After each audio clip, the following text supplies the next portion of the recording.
Hello guys, in this video I am going to show you how to add personal information to your Samsung.com website or to your Samsung account.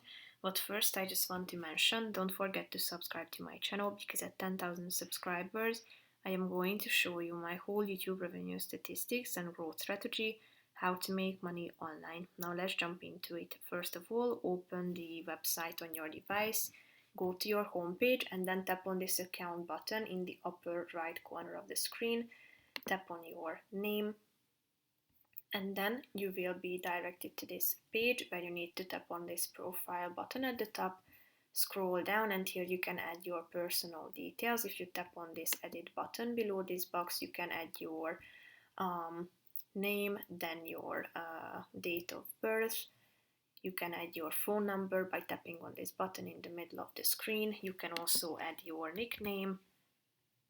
You can set your status message as well as your company information, where you work, and the language can be set as well, and your region too. So tap on the save button down below, and in order to save and update these details, type in your password and then click on confirm.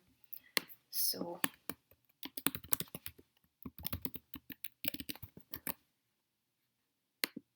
that's pretty much it for this video, guys. See you in the next one. Bye bye.